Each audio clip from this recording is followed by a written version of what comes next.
Bonjour frères et sœurs. Aujourd'hui, dans notre série Portrait, nous allons à la rencontre d'un acteur important et pas des moindres de notre paroisse, le Père Gilles Aizo. Alors, bonjour Père. Bonjour. Alors, peux-tu te présenter en quelques mots, s'il te plaît? Alors, merci d'abord Sylvie, merci pour cet entretien que nous allons faire ensemble pour mieux connaître l'ouvrage. Donc, mon prénom c'est Gilles, le nom c'est Aizo, comme c'est écrit sur le livre. Donc, je suis prêtre depuis 16 ans et curé de la paroisse de Sainte-Marie. Et depuis l'année dernière, donc bientôt 1 an, l'évêque m'a nommé vicaire épiscopal ici dans le diocèse, chargé de l'accompagnement des charismes du diocèse. Voilà. D'accord. Alors, effectivement, tu as récemment écrit un livre, Le Christ éducateur, école confessionnelle et restauration de l'aide colonisée cas du Bénin et de la Martinique, donc qui est un extrait de ta thèse. Pourquoi avoir fait le choix de faire un livre? Alors Sylvie, il faut quand même remonter un peu à la genèse de cette thèse et de ce livre. Donc la genèse c'est quoi? Depuis mon ministère en tant que prêtre, j'ai toujours été dans le milieu éducatif. Donc après l'ordination, mes 3 années de ministère, j'étais dans un collège catholique où j'étais aumônier. Donc il n'avait que ça à faire, accompagner les élèves, être présent avec les élèves dans l'établissement catholique. J'avais la messe tous les matins avec eux, même les dimanches, puisque dans l'établissement, il y avait un internat. Et j'accompagnais aussi, donc j'accompagnais les élèves qui voulaient en difficulté pour faire grandir dans la foi. Et j'ai eu la joie quand même, pas plus tard les vacances dernières, d'avoir, il y en a qui se sont mariés, il y en a même une qui est devenue religieuse. Donc, après cette expérience-là, dans le collège catholique, mon évêque m'a demandé d'aller assumer une mission au Tchad. Et dans cette mission-là, j'étais dans un séminaire. Donc, séminaire, pas comme le séminaire qu'on a ici, mais séminaire où on forme les gens pour être prêtres. Et dans ce milieu éducatif, j'étais à la fois le vice-recteur de la maison, j'étais le directeur spirituel, j'étais aussi l'économe. Donc, toujours dans un milieu éducatif. Donc, après ces 5 années d'expérience sur le terrain, il faut se spécialiser. Il faut se spécialiser un peu, continuer les études. Bon, j'ai des confrères qui font la théologie, j'ai des confrères qui font de la philosophie, la catéchèse. Et moi, je souhaitais continuer mes études dans le domaine de l'éducation. Bon, j'étais déjà venu ici un peu à Martinique, faire quelques remplacements. J'ai proposé de faire des études ici à l'université. Mon évêque a accepté, et c'est ainsi que j'ai commencé les études en sciences de l'éducation à l'université des Antilles à Martinique, ici, la licence, le master jusqu'à la thèse. Donc ça c'est un peu la genèse de l'ouvrage et des études, et c'est parti de quelque chose de profond en moi. Et ça encore, il faut le dire, quand je remonte en arrière, même au grand séminaire, quand j'ai fini les études de grand séminaire, puisqu'il faut faire un mémoire, mon mémoire était sur Sainte Thérèse et l'éducation. Donc, il y avait quand même ces fibres de tout ce qui concerne l'éducation qui m'intéressait, et j'ai continué ici avec les études en sciences de l'éducation à l'université pour en arriver à la thèse et à l'ouvrage. Voilà. D'accord. Alors, pourquoi avoir associé le Christ à l'éducation? Alors, tu vois, Sylvie, ça c'est une très bonne question, parce que le Christ, c'est pas tout le monde n'est pas croyant, et tout le monde ne croit pas, n'accepte pas Jésus-Christ comme sauveur, comme rédempteur du monde. Pourquoi l'avoir associé à l'éducation? Quand je fais mes recherches, et en sciences humaines et d'ailleurs tout ce qui est science, nous partons toujours de ce qui est dit.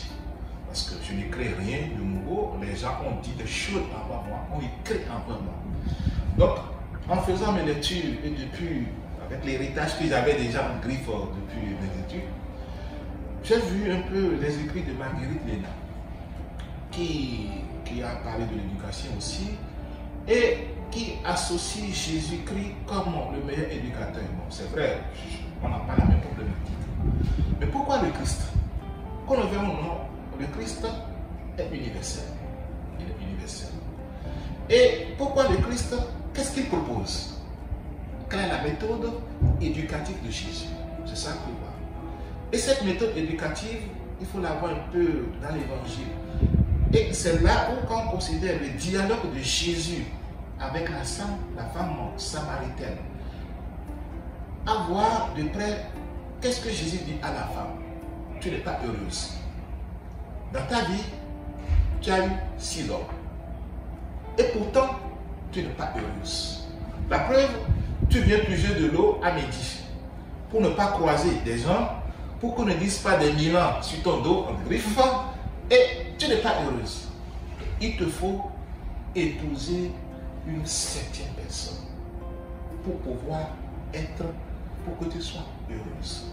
Donc, et là, on découvre à travers la méthode, l'éducation de Jésus, Jésus l'a rejoint en griffe dans ses erreurs pour le conduire à une vérité, la vérité de son être, la vérité qui est incarnée, je dirais, en elle.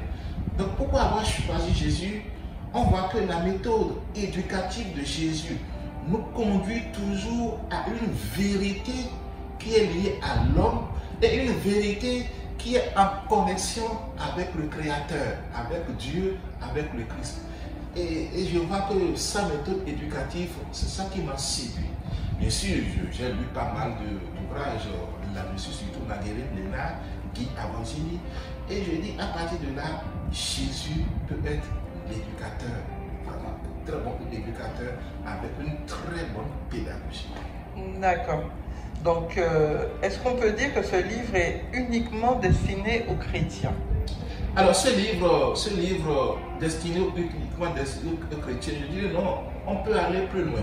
Même si on n'est pas croyant, on ne croit pas en Jésus, quand on voit la méthodologie que Jésus propose, cette méthodologie-là, qu'est-ce qu'on voit à la recherche de vérité.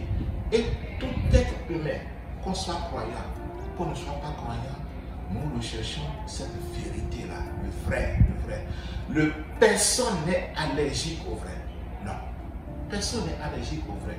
Et ce qui est proposé par Jésus rejoint cette vérité-là. Et je pense qu'on peut lire ce livre-là que je propose, quelle que soit sa confession, musulman, chrétien, on peut la lire avec les yeux de Christ, bien sûr, mais en visant la vérité que Jésus propose. D'accord. Alors j'ai une dernière question pour toi. Après ce livre, est-ce qu'on peut envisager un deuxième livre du Père Gilles Aizeau? Oui, on peut l'envisager. Le souhait, c'est quand même mon souhait, écrire un deuxième livre pour continuer la réflexion avec les gens. Et je réfléchis à ce jour-ci, quand je vais marcher aussi, je suis dans mes réflexions, d'accord? Et ce livre peut-être partie un peu de l'identité. J'en ai parlé un peu dans le livre, l'identité de l'homme, pour pouvoir proposer une méthode éducative un peu inspirée aussi des questions qui lui sont posées, parce que quand les gens lisent le livre, ils me posent des questions, voilà, sur tel aspect, on n'a pas bien compris, parce que qu'on le veut ou non, ce livre-là, c'est quand même le résumé d'un travail de 700 pages. Donc, pour moi, c'est évident, puisque j'étais plongé dans la thèse, j'ai extrait, mais pour ceux qui n'ont pas lu la thèse, peut-être qu'ils n'ont pas bien compris, donc en écoutant les uns les autres, je voudrais continuer la réflexion et écrire l'identité, l'éducation en tenant compte un peu des réalités. Bon, maintenant le temps, parce qu'avec, vous connaissez cette Marie, c'est quand même une grosse paroisse, avec ce que les maîtres me demandent comme responsabilité, ce n'est pas évident. Mais je vais y parvenir, je vais écrire, et pour vraiment continuer la réflexion, continuer la méditation, pour dire voilà ce que Jésus propose, ce que l'Église propose comme méthode éducative, et bien cela peut permettre à l'homme de grandir et de parvenir vraiment dans la vérité de son être comme le Christ nous propose. D'accord. Alors moi j'aimerais te dire, qu'est-ce que tu aimerais dire à tous ceux qui verront cette vidéo par rapport à ton livre, et le but de tout ça et qu'est-ce que tu aimerais leur dire et leur laisser comme message? Alors, comme message, moi je dis ce que j'ai écrit, hein, c'est vrai, ça provient de 4 années de recherche, 4 années de recherche, de lecture, de travail sur le terrain. J'ai voyagé, j'ai été au Bénin, j'ai interrogé les gens, j'ai interrogé ici en Martinique les acteurs des écoles catholiques et adventistes, j'ai fait des entretiens, j'ai envoyé des questionnaires, et tout cela c'est un travail quand même sur plusieurs années. Et leur dit que c'est le fruit des années de réflexion bien sûr, mais ce que j'ai écrit ce n'est pas la Bible, ce n'est pas des paroles bibliques, j'ai essayé de faire un travail scientifique. La réflexion doit continuer, donc les gens peuvent dire voilà, remettre en cause quoi. En science, on peut remettre les choses en cause, mais avec des arguments solides.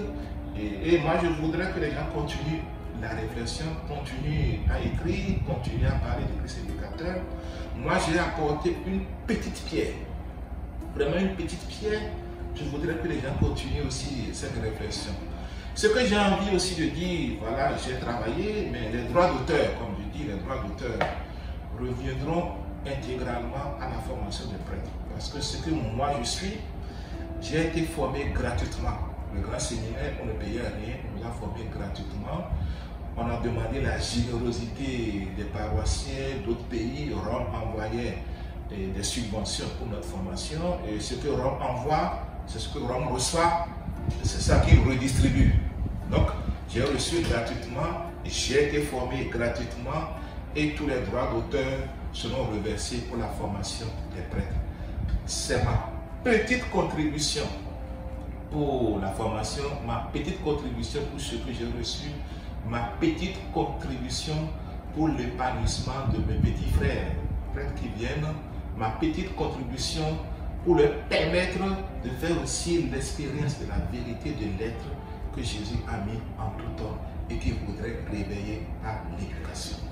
D'accord, Père. Je te remercie pour cet entretien et j'espère qu'en tout cas que ton livre fera le chemin, en tous les cas, que le Seigneur lui a destiné. Merci beaucoup. Merci Sylvie.